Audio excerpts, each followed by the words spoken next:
자, 이제 배양육과 대체육 시장에 대해서 좀 살펴보겠습니다. 먼저 배양육입니다. 배양육 보신 적이 없다고요? 사진 몇 장 보시겠습니다. 배양육과 식품 3D 프린팅 사진입니다. 되게 그럴듯하죠.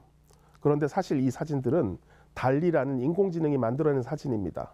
알고 계시는 것처럼 인공지능도 세상에 떠돌아다니는 지식을 바탕으로 한 것입니다. 그러니 보셨던 배양육이나 식품 프린팅 사진도 그럴듯한 걸 보면 이미 어느 정도 세상에 정보나 기대가 있다는 것이 되겠죠. 자, 그럼 오픈 AI, 우리가 앞으로 배양육을 얼마나 먹게 될까요? 소비량이나 뭐 이런 것들 예측해 줄 수 있겠어요? 배양육의 소비량을 정확히 예측하기는 어렵습니다. 하지만 배양육은 지속적으로 발전하고 있으며 소비자들 사이에서 관심과 수요가 높아지고 있는 추세입니다. 기술 발전, 소비자 인식 변화, 가격, 경쟁력, 규제 및 정책 등의 요인들을 고려하여 배양육의 소비량은 점진적으로 증가할 것으로 예상됩니다.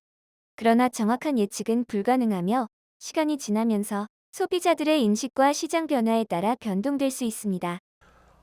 자, 우리 오픈 AI도 배양육이 가능성이 있는 것에 대해서는 잘 알고 있지만 그게 얼마나 소비될지 예측하기는 좀 힘들다고 하네요. 사실 그래서 몇몇 예측치가 있고요. 그걸 좀 가져와 봤습니다. 앞으로 배양육이 얼마나 소비될 건지 예측해 보겠습니다. 2050년이 되면 1800조 달러, 현재 900조 달러 정도가 되는 축산물 시장의 2배가 된다는 예측입니다. 사실 이 예측에 대해서는 전문가들 사이에 의견이 굉장히 많습니다. 특히 배양육 시장이 너무 과하게 부풀려져 있다는 그런 의견들이 있습니다. 그런데 이 예측은 막연한 예측이 아니고요. 2050년이 되면 동물성 단백질이 1800조 달러 정도 공급이 돼야 되고요.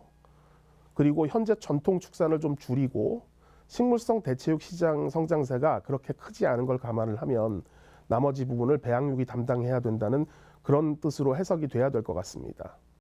이런 배양육도 결국 소비자가 선택하고 구매하고 소비해야 됩니다. 그래서 소비자가 배양육을 어떻게 받아들이느냐, 좀 전문적으로 표현하면 소비자 수용도가 매우 중요합니다. 소비자는 배양육을 다양한 시각으로 바라보게 됩니다. 배양육이 기존 농어민의 일자리를 뺏는 건 아닐까? 아니면 고기를 공장에서 생산해서 먹는 게 과연 자연스러운 일일까? 또 이렇게 먹는 것 건강에 해롭지는 않을지, 가격이 비싸지는 않을지, 또 음식은 문화인데 이런 새로운 방법으로 생산하는 하고 그걸 섭취하는 것이 인간적인 행위인가 등등 다양한 생각을 하게 되고요. 이러한 생각들이 배양육의 수용도에 영향을 주게 되겠죠. 이런 소비자 수용도까지 고려를 하면 조금 더 복잡한 시장 예측이 가능해집니다. 최고로 향상된 기술로요, 삼겹살이나 등심 같은 덩어리 고기들을 완벽하게 만들어낼 수 있다면 그 소비는 굉장히 크게 늘어날 것입니다. 지금 맨 오른쪽에 보시는 것처럼요. 하지만 배양육이 작은 단백질 덩어리, 즉 배양된 세포 덩어리 정도에서 머문다면 그걸 가지고 미트볼이나 소시지 정도만 만들 수 있을 거고요. 그러면 소비는 굉장히 제한적일 겁니다.